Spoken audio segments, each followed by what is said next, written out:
evening. Welcome to Pulling the Trigger. I am Heather Lynn Somerstein, your guest. Tonight I do have two guests with me, and I want to get to them. But before I do, I just have some things that I want to share with you, being that this is the closing show. And it's the closing show for a couple of reasons. I'm first of all going to Israel. I just don't see how turning this particular show over to someone else right now would be a really good idea. However, we are in talks of taking this on the road. I just want to tell you guys the genesis, for those who've been following me, how this show came about. And it sort of ties into what we're going to be talking about. And I did a show on here for another host, I guess about 8 or 9 weeks ago, and it was about being a child witness to severe domestic violence. And after I did that show, I looked at the studio and I talked to the producers, and they, one of the producers it was a firearms owner, and we had that in common, and I conceived of the show. And that next week, we had the unfortunate massacre of Connecticut.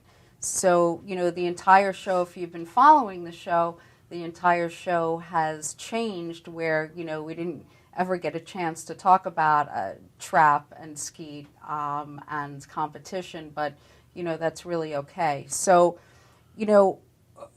what's interesting is that as I went to having this firearm show, and then, the connections that I've made, and just to kind of really, I want to go into Chris Kyle for 1 second, and I want to get this out there real clear.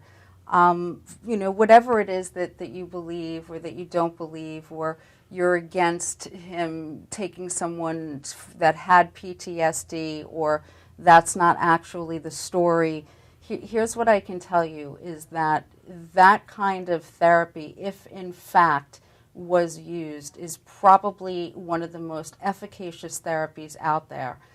If you know who I am and you know my CV, you also know I had a pilot program to do such, and I'll explain it to you in the most truncated version.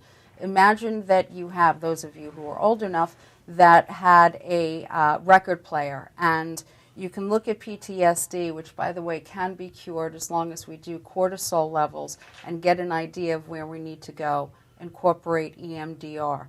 So you have this record and the needle skips, right? Well, what did we used to do? We just flicked it over. The brain works the same exact way, and the research is out there for the neuroplasticity. So my point of saying is, if and only if, that's what he was going to do, the naysayers and the detractors need to do their work and their due diligence and their empirical data to show us that that's something that absolutely is not efficacious and wouldn't work. So with that, I also want to say one more thing. And at the end of the show, I'm going to thank a whole lot of people, but I especially want to thank Tom Mealy, and I'll tell you why. The first show that I did, he offered to be my co-host, if you will, and really, fall on his own sword and put his reputation, so to speak, not so much, but for me, he did me a favor. And so those of you that thought he was a douche, I can clearly tell you that his motives and the fact that he was willing to help me, he doesn't believe in, raising in my AR-15 like this in Rambo style. That's true blue, because that guy put himself out there for me. So Tom Mealy, that douche factor just went down to -0. Kudos. So yes, kudos. So with that, what I would like to do is introduce the two people that I have with me here tonight. First, I want to introduce Dominic Parisi, who I actually met last week with Mr. Daniel Murphy at the Hall of Heroes. And maybe you could tell us just a little bit about how you got there and how much you supported me as I was a sniveling, crying mess. Well, I got there, I was, invited to come there and told by Dan Murphy that they were going to honor a lot of Long Island heroes, and namely his son, and that this school had painstakingly put together this, nice museum of all Long Island heroes. And I said that I would be there, and as you know, that's how we met. And I have to say the school did a beautiful job putting that together. Unbelievable. And coming from Long Island and living on Long Island, you can fully appreciate, some of the background or backside of, who these people are and where they come from and the communities and where they resided and grew up. And, when we were introduced by Dan Murphy, you had a lot of the similar interests that I had, and we got to talking, and it was a really, really nicely done, and it was just a great day. I really enjoyed it. As did I. Quick little story is Dominic and I both took a moment to go into the Hall of Heroes, and there's some of Michael's gear, along with a lot of other heroes. And I looked at his gear and just broke down crying. And as I got up, there was a microphone in my face going, "How do you feel?" That's good. Yeah. So it was good times. What I want to do before I introduce Joe again and bring him in is that Dominic gave me something that I have been trying to find, and that he gave to me to take to Israel with me as almost like a talisman, I think.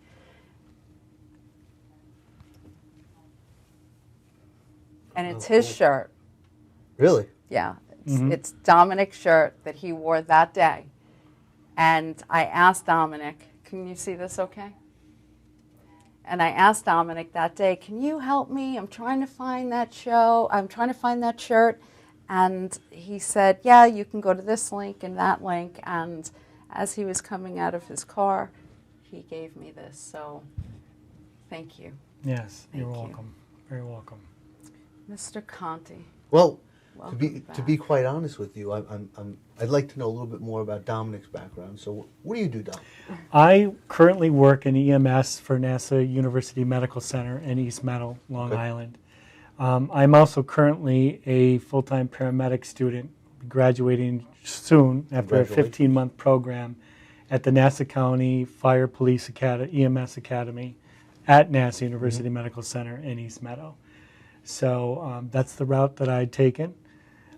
I have a law enforcement degree, 2-year degree from Normandale Community College in Minnesota, Bloomington, Minnesota, and I have a 4-year criminal justice degree from John Jay Best in New criminal York City. justice school there is out there. I have a passion for the EMS side of things, so that's what I stuck with, and I really enjoy it. Well, Heather has a knack for finding some talented individuals who are educated and bring some good thought process to the show. So welcome to the show. Thank you. I'm back again on Heather's request. Joe Conti served as an MP.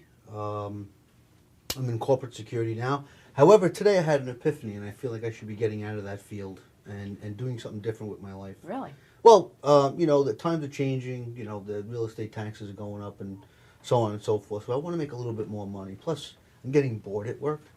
So, I need that little extra oomph. So, it's nice to see others trying to engage or get themselves involved in a career and so on and so forth. It's motivating. Yes. Because it's a conversation I had with a friend of mine tonight. To piggyback off of what Heather was saying before, the creation of the show, how we discussed on my first appearance here, it would have been great. It would have been a lot of fun to continue the show in the aspect of talking about firearm safety, and sporting and competition, skeet and trap, hunting, personal protection, and the list goes on and on and on. Gunsmithing, so on and so forth. Well, in the state of affairs in our environment nowadays, it is critical, it is pivotal that we stand up and talk about our Second Amendment rights because I had the liberty of traveling to several different states over the past couple of weeks since Any of them red states? Oh, yeah. Traveling through the states, and I had the liberty of meeting someone down in Atlanta who is in law enforcement, and he's kind of high up there in the law enforcement area. And I don't like mentioning names, you know my style. And one of the things that he said was that federal law. This is Georgia. Well, that federal law is not going to fly down here if they pass that. And from what I'm understanding now, Biden is trying to strip the sheriffs of their arrest powers because there have been several sheriff departments throughout the nation. I might be getting this state wrong, and I apologize in advance if I do, but I think Wyoming passed a bill where they will Yes, arrest it any is Wyoming. arrest any federal officer who tries to come in and violate Second Amendment rights. So, and the purpose of me bringing up this story is because, again, we have idiots representing the common folk of New York, and I can tell you right now there are states out there that are laughing at us. We have allowed these elected officials to go ahead and manipulate the Second Amendment and municipalities and local laws and county laws to their likings, because what most politicians try to do is set themselves up for future elections. So those people out there who are making these frankly unconstitutional laws are putting themselves in a position where they're getting ready to take on the next campaign, if you will, to move their careers forward. I think that's why people do what they do.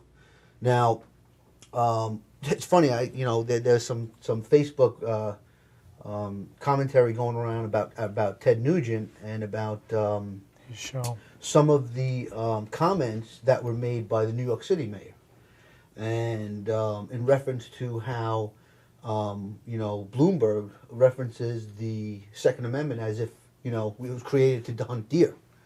And folks, one of the things I drove home the last time. I'm sorry to soak up so much camera time. No, but you have to. One of the because things that we have to end with this type of stuff too. one of the things that I want to drive home for the uneducated and the ignorant people out there, and I'm not trying to offend anybody. And again, the last time we were on the show, Heather and I try to who can't read. exactly. Here it is right here. Get yourself a copy.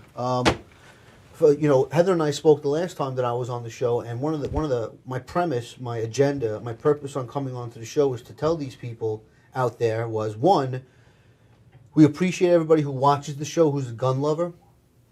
We have positive praise, been watching all the comments made online and so much and so forth, and we appreciate the support, but why don't we have somebody grab themselves by the balls and call us, who's not a gun lover and who opposes the Second Amendment, and call us and try to justify why that Second Amendment should be abolished and why they're accepting the ridiculous commentary made by these politicians that the Second Amendment was made for deer hunting or buying a shotgun or something stupid like that.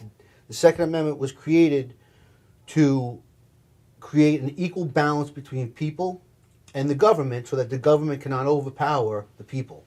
And it's as basic as it gets. It's pretty much simple math. If you guys want to call in to talk about either the Second Amendment, Michael Murphy, Chris Kyle, the telephone number is, can I do this?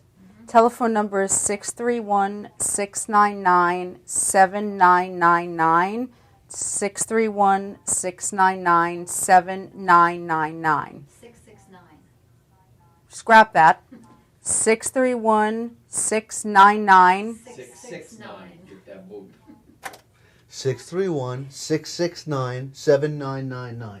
631-669-7999. If you're having any issues with getting on Madhouse TV or whatever, you're not sure how to do it, don't worry about it. Just call anyway, and we can just send the link to you. Yeah, we'll get you through. What's interesting about how the Second Amendment ties into what we're going to talk about is, these are men that fought for all of those amendments, for all of for that Constitution, for even when I am sure that not every single soldier is in love with his commander-in-chief, but he's not about to countermand him. Right. And, that says a lot. So, Chris Kyle was very vocal. He was a pro-gun guy. And from my understandings and my conversations offline, there is, I'm going to hold that thought because we're going to go to commercial, and we'll be right back, and I'll tell you about my pre-9/11, post-9/11 thoughts. Come right back to Pulling the Trigger.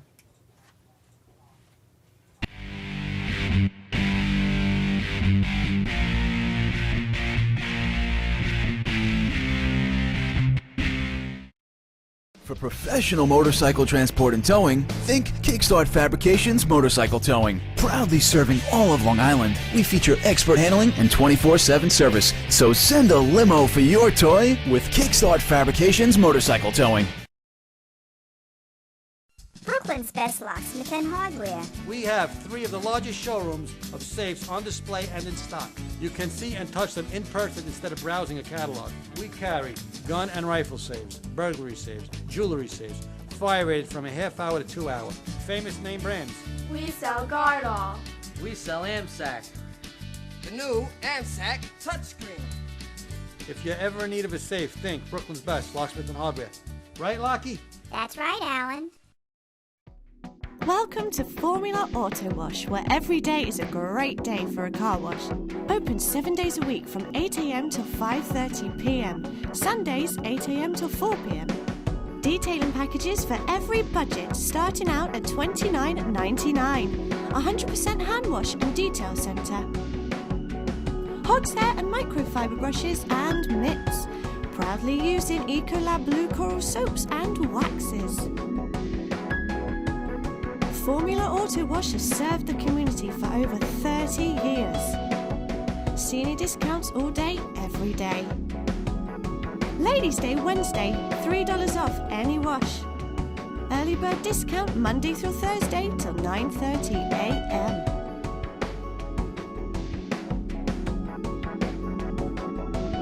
Check out our website, formulaautowash.com.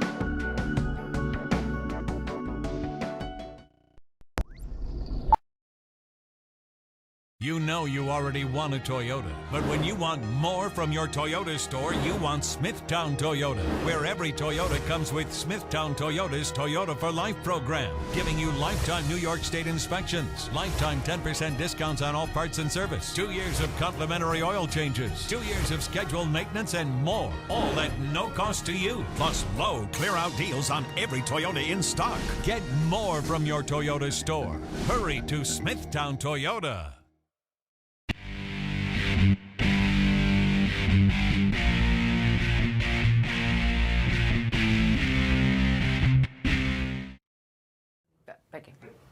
Hi, thank you. Welcome back to Pulling the Trigger, and I just want to bring it back to Joe Conti, who was talking about Constitution, the Second Amendment. So one of the things that we discussed on the prior show was that the mindset of New Yorkers in general, because that's what probably happened, that afforded the politicians to pass this recent legislation on gun control. Remember I had said it's we the people, not we the government? Well, often people in New York State allow the government to think for them, and they forget that they're actually the people that they've elected and that they have the right to speak. So I want to read the Second Amendment verbatim as it's written here. And you know, for some of our politicians, after I get to a certain point, they forget the last end of it. So a well-regulated militia being necessary to secure of a free state. The right of the people to keep and bear arms shall not be infringed. Shall not be infringed. And I wonder how the politicians have the power to violate and create laws that are unconstitutional based on our founding fathers. So. Dominic?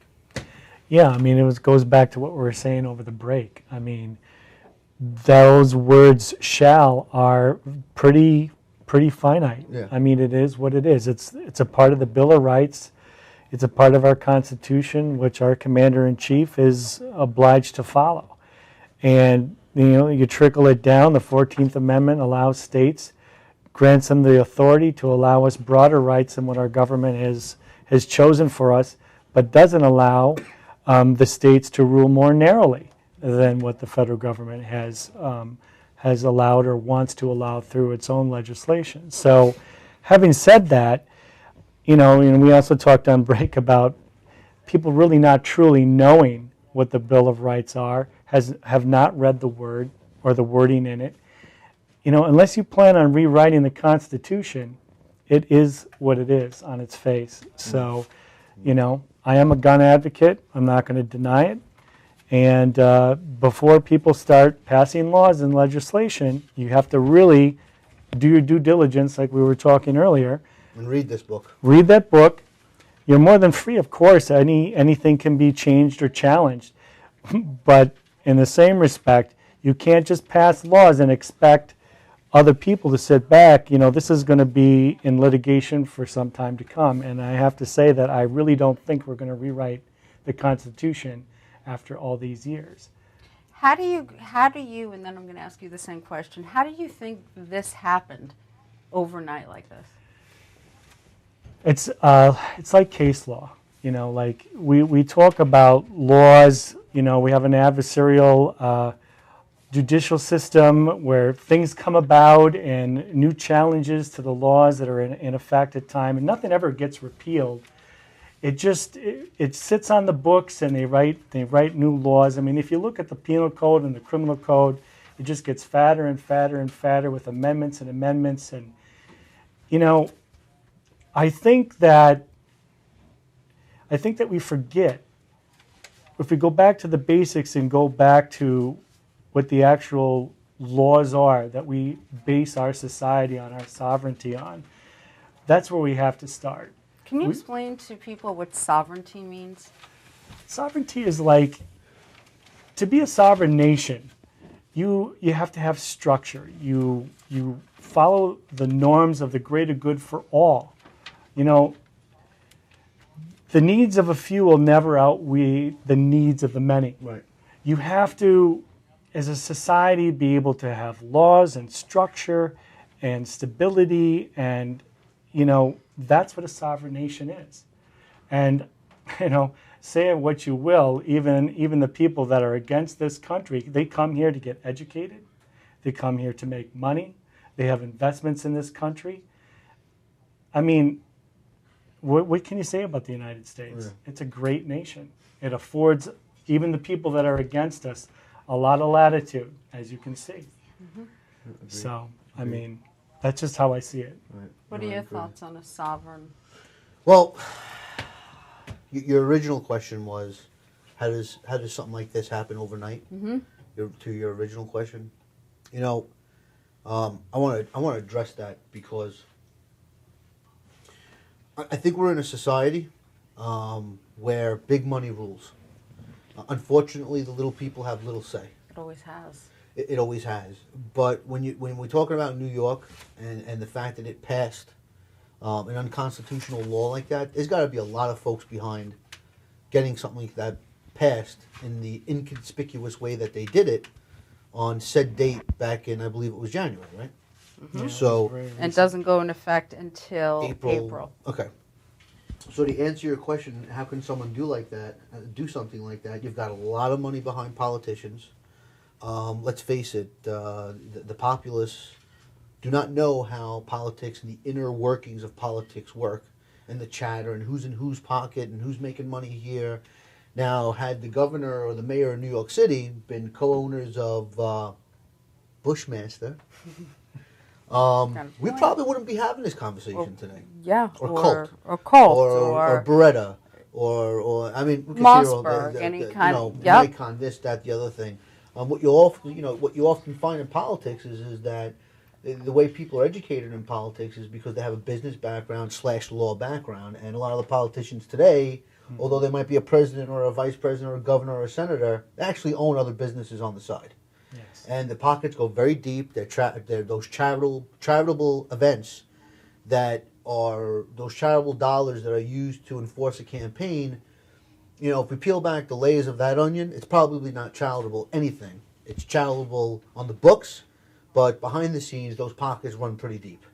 And laws are passed for the greater good of the businessman that have a political agenda, and that's how bills get passed. That's how laws get passed. Now, part two of that answer is going to be, it was the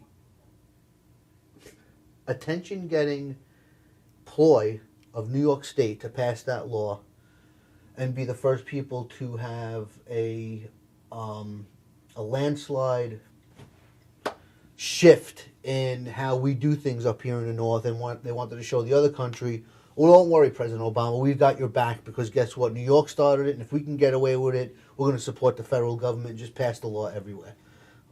Again, it goes back to big money. That's probably not the educated answer. That's probably not exactly what I want to say, but I'll go even one step further, and I hope this doesn't offend anybody, but this is psychological rape, as far as I'm concerned, because some of the first thing that you want to do when you break down a society is to let them know that they have no power. And, the way to do that is to they did it quickly, but slowly by surely take away their rights. Constitutional rights. Exactly. And so while I know I'm not saying it's like being raped, and please understand that, but it is severe and as painful when you realize that the people that you thought were, at the very least, going to come to the table and have a discussion have now just really, drugged you and did what they needed to do, and wait till you woke up. Well, look at the psychological effect it's going to have on the economy and people that are going to be going out of business. We have ammunition suppliers not shipping. Out of the millions and billions of ammunition that's produced on a daily basis, the majority of them are going overseas for warfare. But how many of those millions and billions of pieces of ammunition enter the body of a U.S. citizen, causing a death? Thoughts, go ahead, Don. Yeah, I hate to say this, but none of this legislation is going to change a thing. There's 350 million people that live in this country. There's 200 million guns in circulation within this country. This type of hardline regulation, I'm going to call it regulation because I really don't think that this legislation is going to stick. Justified. And, it's going to be challenged. The NRA has a huge lobbyist group down in Washington. And, when push comes to shove, it may take a while, but I just don't see this law as being able to be viable and stay on the books. It'll end up being repealed or revised. And, this Second Amendment will stand on its face. It's a Second Amendment. It's a part of the Bill of Rights. It's there for a reason. I'm not saying that there's not inherent problems in our country. Sure. We've learned through before 9/11 and after 9/11 that there's really no right to privacy, as people think also in the Bill of Rights. It's very different. You have to go back, map via Ohio, and you have to go and you have to research these cases where these things came from to truly, fully appreciate what the right to privacy is, what the right to bear arms is. I'm not going to get in here and get into a whole political science debate, but my point being is that I'm willing as a citizen of this country to do what it's necessary without having to infringe on what this whole country stands for. Right. There's ways about doing this, just passing legislation to pass it for whatever the gain might be. That's not the way. That's not going to stop someone from going into a school next month, next year. Exactly. Whatever. Exactly. Would you agree? I say this tongue in cheek, that none of us ever, for a second, still don't think about the tragedy, tragedies that have happened. There's not one gun owner or advocate that I know that is minimizing it or saying anything negative or spinning it in any way. What I just want to go over is just the few points that New York, not the feds, but this is New York, what they want to do, the ban in a nutshell. And so one of the things First thing is to close privatized sales. Now, I'm not necessarily against that because I'm not in favor of going into a gun show and having someone be able to buy a firearm. Now, we know that they cannot buy a handgun. In Nassau County and in Suffolk County, you can go into any gun shop and purchase either a rifle or a shotgun as long as you go through the ATF and walk out that day. I am not in favor of that. Yeah, I'm not either. So that's one thing. They want to ban high-capacity magazines. Thoughts? Go ahead. Well, you know, I'm going to put a different twist on it because I Sure. can see it from a... So if we talk about an economic standpoint of how ammunition drives the economy and produces funds for ammunition sellers, ammunition suppliers, producers, manufacturers, when I go to the range at work at Brookhaven, I'm a range officer on the weekends, part-time. When I go to the range on the weekends, one of the things I love to do is, you know, I see these guys with these high-capacity magazines, and they've paid for a 3-hour session And with their high-capacity, money. you mean 30. 30 rounds, 30, 20, anything over 10 rounds to me is a high capacity, okay? Right. So when I see a good, great customer sitting there, shoots his wad in basically 15 minutes, 200 or 300 rounds, and he's looking at me going, man, I shouldn't have done that. No, go up to the main house. We've got plenty of ammunition. It creates, it drives the economy. It drives the economy. He's putting holes in paper. Yeah, I'm against banning high-capacity magazines. And then I have the other side, the other view of high capacity, because really high capacity to me, unless you're in warfare, you know, I don't really see a need for it. But what about competition? But let me flip it over now. Sorry. Let me flip it over now. Then you get into the situation where you have IPSA, you have long-range competition, you have tactical competitions, things of that nature. Now we put a different spin on it because those types of competitive events require high-capacity magazines. So depending on how you look at it, what your audience is, what your agenda is, you know, high-capacity magazines, is that going to solve a problem? It only takes one bullet to kill somebody. Doesn't matter what gun it comes So out of. what it is it's just these ignorant politicians looking at each other in the face saying, does this sound good to you? Let's pass this. Oh, wait a minute. Right. What did Clinton do? Let's follow in his tracks. Right. So It's a blanket legislation It's stupid. that you can't, it's Totally not applicable agree. to all walks, all do professions. they realize how many 30-round magazines are in the hands of the public No, as we speak? no, they don't realize how to spell AR. The amount of magazines that I find at the No. range that people leave behind because there's a little bit of dirt in it and they don't know how to clean out the spring, and I just take it apart. And I've got tons Do you want to of get them. my blood pressure going right Yeah. now? We're going to take a commercial. When we come back, we're going to talk about the 4 other issues that are in the New York State gun ban that should be taking place in April. And then we're going to go ahead and switch to Michael Murphy and talk about Chris Kyle. So thanks so much, and please come on back to Pulling the Trigger. I am Heather Somerstein with Dominic Parisi and Joe Conti. Come on back. Thanks so much.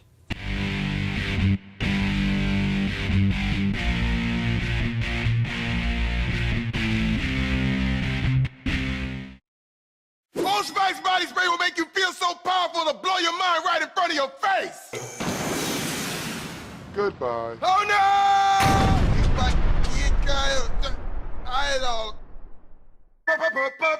Power! Automatic freshness, softness, and static control has never been easier with the Bounce Dryer Bar. I just stick it to the inside of my dryer, and I never have to remember. Oh, Old Spice body spray makes you smell like power! It's so powerful it sells itself in other people's commercials. You smell like outdoor freshness. You smell like power. Yeah, I do. Power! Power!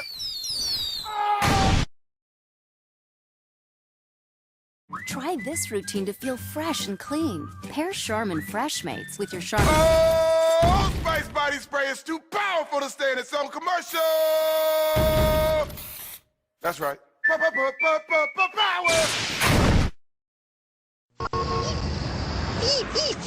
Ray, I don't know. Are you sure clicking this thing will get us online? Well, try dragging it.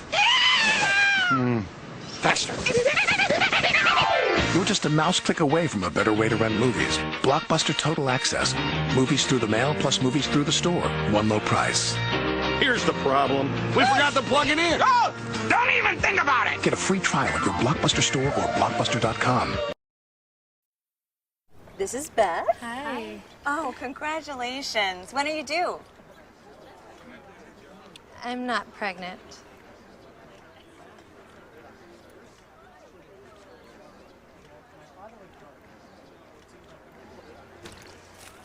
Oh, look at that.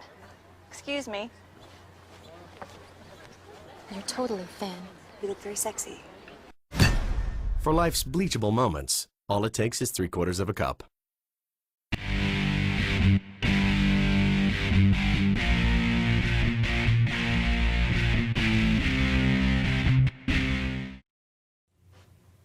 Okay, welcome back to Pulling the Trigger. We were just going over some of the issues that we have in the New York gun ban. So we talked about high-capacity magazines. I mean, the second thing third thing is tougher penalties. I mean, is that even worth discussing? Keep guns from the mentally ill. Now, no shit. Every psychologist is going to give you a no-go. Okay. What has happened, and I have a lot of friends that are in the psychology field, whether it's PhDs or LCSWs. Now, they have received the paperwork already of their potential culpability, whether or not, someone owns a gun. I'm fairly certain that they did not sign up for that. So, none of us want any firearm. I don't want a water pistol in the hands of someone that's mentally ill. Right. And I am an advocate for the mentally ill. Let me just say, I sit on the board of NAMI. My thesis was cognitive rehabilitation and schizophrenia. So I'm not one of these people that think you can get schizophrenia from just being homeless or banging dope in your neck. What I have a problem with is when we say, define mentally ill, because does that mean somewhere in my background when I was going to college that I was having a hard time and that they prescribed Zoloft for 6 weeks, okay, and let's say HIPAA gets opened, does that now on its face say, mentally ill? It's something that we really have to think about. Well, to your point, that's already on the the 4473. So when you're filling out a federal 4473, that question's already on there. It is. If you've been mentally deficient or... And what is mentally deficient? Well, it's not exact verbiage word for word, but it asks, have you ever been committed or something to the effect of, do you have depression, mental anxiety, or... I wish I had a 4473 in front of me. No. Well, that's the whole point. No. That's my whole point. So the signs are there, believe me, and this is a whole other show of, psychology and body language, and people don't just, lose their stuff in one day. There are many, many signs, that Sure. lead up to I that. deal with it every day at work. Give me an example. Have you heard that someone just out of the blue was the most perfect person and then just snapped? Never, ever happens that way. There's people that operate every day. It's like, someone was a functional drunk. There are people that have mental issues, suffer from severe depression that hide it very well. Am I saying, and then you hear the story about where they grabbed a gun and killed their spouse and then killed themselves. And, you hear the neighbors are interviewed and they're like, God, they were a great couple, they were great this, great that. There's no real telltale sign, some people are very functional, with their issues. So it's a little hard to tell. I'm going to beg to disagree with you for a couple of reasons. Yes, it is hard to tell. Right. You have to be trained in order to tell because there are nuances that the everyday person is not going to pick up on. Exactly, but how do you keep those people from sitting down and filling out the form, the 4473, and those people are not trained to deal. They don't see it every day. They don't really Let me ask you this. identify with the signs and symptoms of depression. And let me ask you this.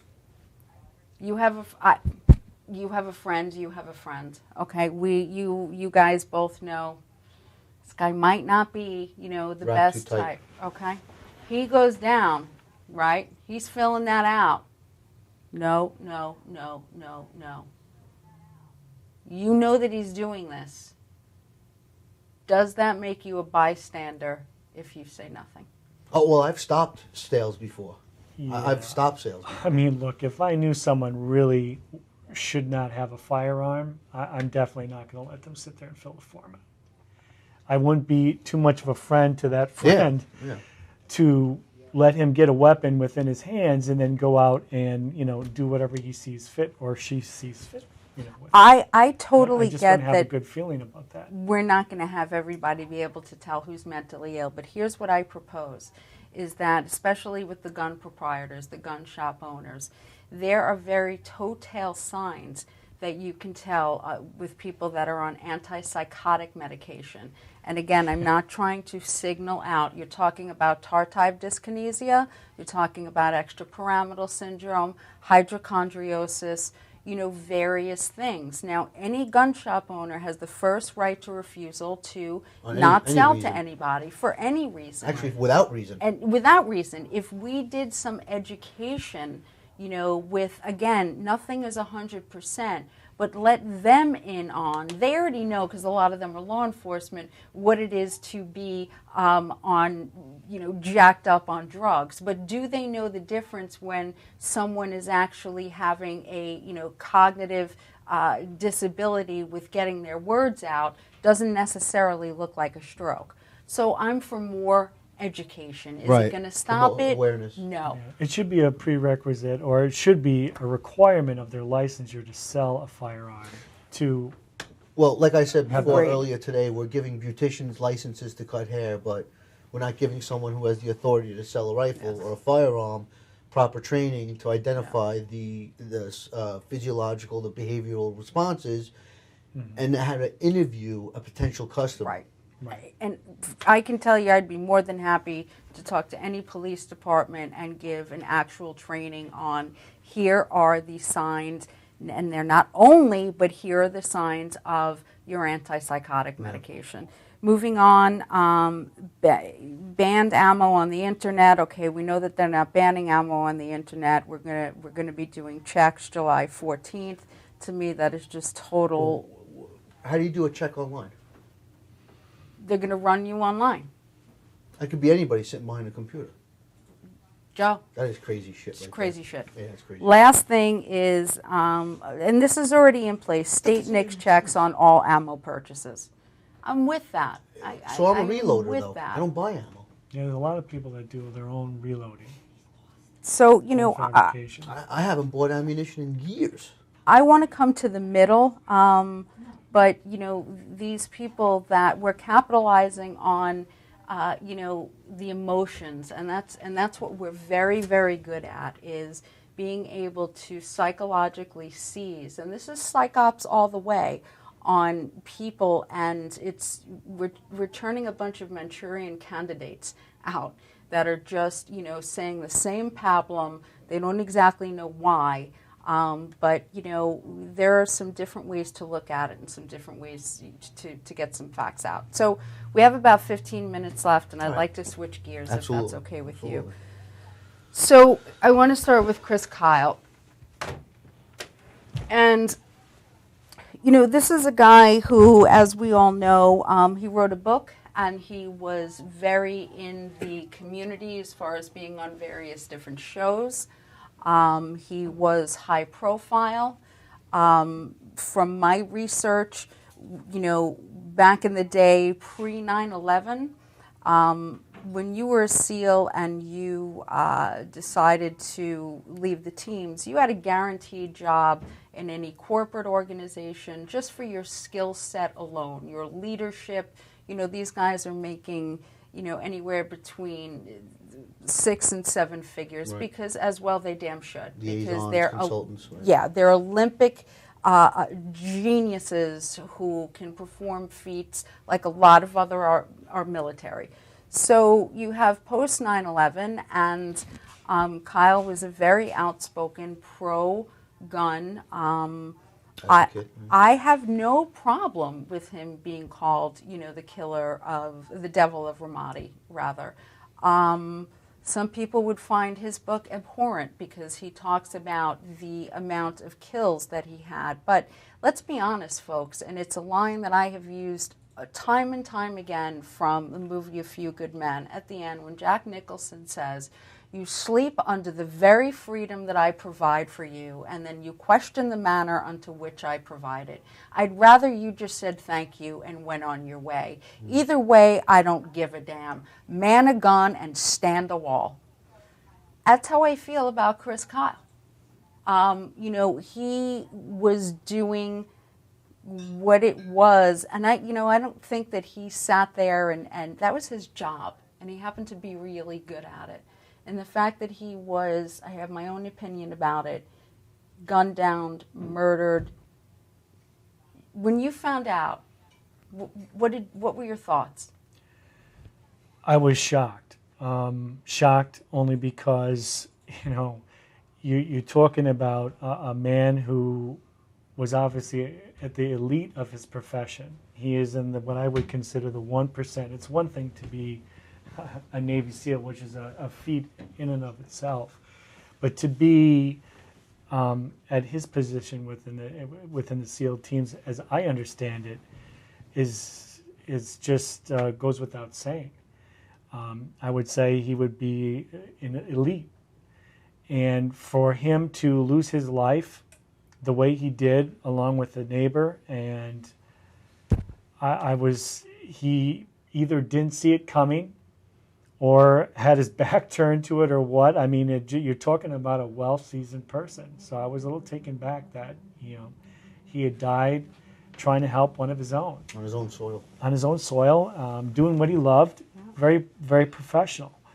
And so it was hard to understand why. Yeah. One of his own brothers, a soldier's a soldier. I don't really think it matters what branch of service you're in. I agree. And that whatever this troubled youth had, he's a 25-year-old man, I believe, was a Marine. I just can't understand why he would do that. Joe, what did you think when you heard he was dead? Well, you know, I started going back to the treatment of our soldiers post-combat zone. Because in my line of work, I do deal with a lot of what we call workplace violence. And there are some tall tale signs of the behavior becoming excessive to the point to where somebody has an outburst and creates a problem. To Heather's point before, to your point before, you know, when somebody comes in, they're displaying the correct behaviors and they're not giving the signs. They generally just don't snap one day. There's usually especially when they work with somebody on a one-on-one basis, that manager has, generally speaking, has a deep knowledge of someone's behavioral norms on a day-to-day. With that being said, I think the government, since you guys want to pass some more laws, should put a better psychological program forward for, I can't tell you how many PTSD guys I meet at the range that are functional, but well, that's the questionable part that we're releasing into society. You know, I'm in the mind of, you know, my head tells me, if we send a young kid into combat, those people are so impressionable. They're like sponges. That's what they take in. First of all, they're immature when they go in. They're still immature, especially a guy. Immature when they come out. And that's all they know. Guys are big, tough. The adrenaline's going. They want to talk shit all the time. Yada, yada, yada. So my answer to, I can't say it's my answer, my 2 cents, my nickel, would be that the government failed in recognizing and providing an adequate amount of responsive training or aid to this individual that he had to go out there and commit something so heinous. To your point, he's a brother. A brother just shot his brother. And for someone to do that, for the military to allow these young guys back out into society without giving them the proper training, especially PTSD, combat zone type people, you know. Even in EMS, we have CISD, which is Critical Incident Stress Debriefings. After you've been to, like, for instance, the EMS that went to Newtown, Connecticut, to respond to what was going on up there, do you think that, you know, they're not going to sit down with those very providers and let them talk? Like, you can't send a child off to war, have them come back here, try to assimilate back into normal civilian life without sitting down and you as a professional in psychology, sitting down with that person and debriefing them and finding out where they're at, where their shortcomings are, what they need to do to make them better. You can't just, you know, turn the switch on and off and put them back into society and expect them to just function normally. It doesn't work. And at the same time, you can't institutionalize an innocent person because they're just a combat veteran. There's not enough of us. There's a lot of movements of, you know, give an hour for free. And I've tried to motivate people to do that because you don't know me, but you can get a sense. Anyone that knows me, my ties to the military happen to be because I came from a shit family. I was dragged up. I wasn't brought up. And so the brotherhood, even though it's not perfect and I'm not idealizing it, the brotherhood is there, and no man left behind really appeals to me. Right. So the only way that I can do something is, you know, ground support. And I'm only responsible for the effort. And I've seen a few veterans, and what they actually enjoy about me is my not giving. I'll give pushback. You know, I am no bullshit. There's an immediate sense of trust. And I make sure, you know, before I meet them, are you armed? Because, you know, I know that I am. You know your animal, know your audience. Know, but there is help for them.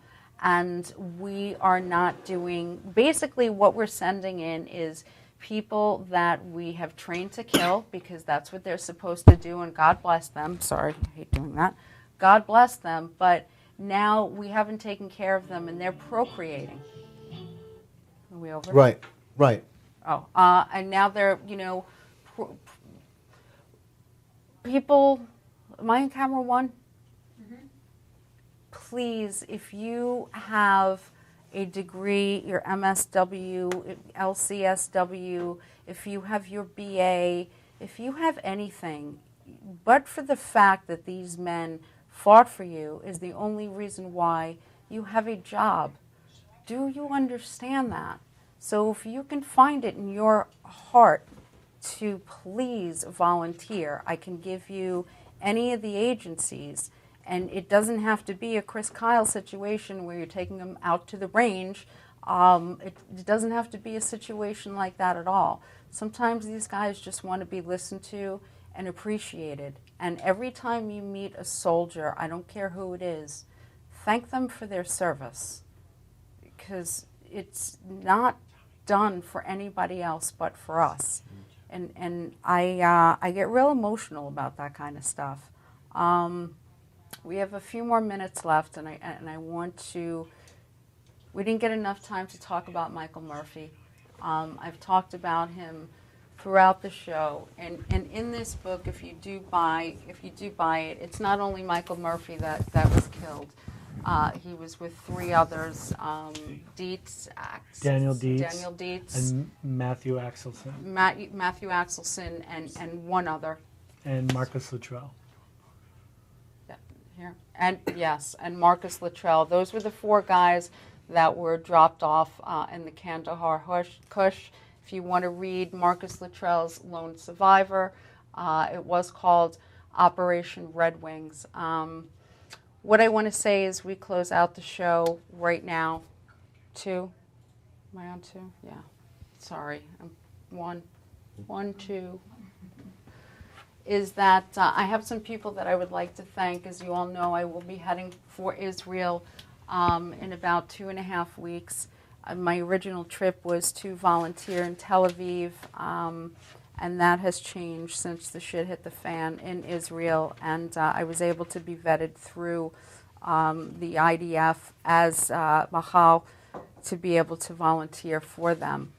Secondly, there's some people that I want to thank, and I want to thank Tim Southerly, I want to thank Sarah, I want to thank Amelia, I want to thank Marissa Gale, I want to thank everyone who helped me, who supported me, who kept, telling me, go, go, go, pulling the trigger group. I even want to thank the guy who stalked me. I even want to thank the guy who, threatened to kill me. Bro, I've been smashed in the face by a glass, and 10 years ago, hit cold-cocked by a Marine. That being said, I also want to thank somebody very, very special. If I forgot any of you, really, really sorry, because I love all of you. But Todd Mealy, would you? I have to do this.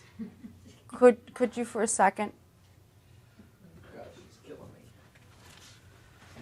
me. I do want to thank you for giving me the venue of the Yeah, show. very welcome. All right, darling. Good luck. And look at that. Are we on camera 1? We're not. We're on camera 2. Is this better? How's that? Is that good? I'm not as bad as she put me out to be. I think all women should carry guns. There you go. Water pistols. There we go.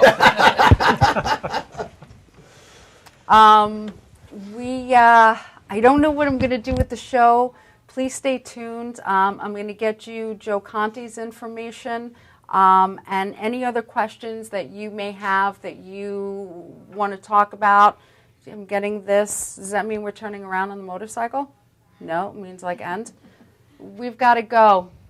I love you guys. Thank you for watching. Thank you, Dominic. Thank you, Joe. Thank you for your time. Thank you so much. Absolutely. Thank you, and God Good bless. luck over there. Thank you. Yes. Thank you. Be safe.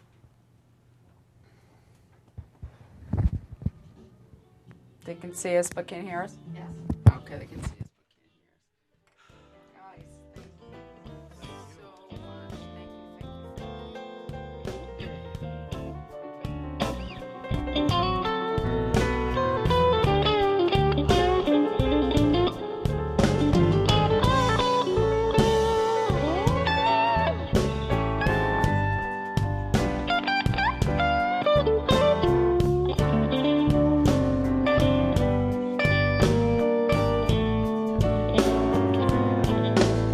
You know the night time is the right time to be with the one you love. Oh, come on, baby. Oh, now, sugar, I wanna be with the one I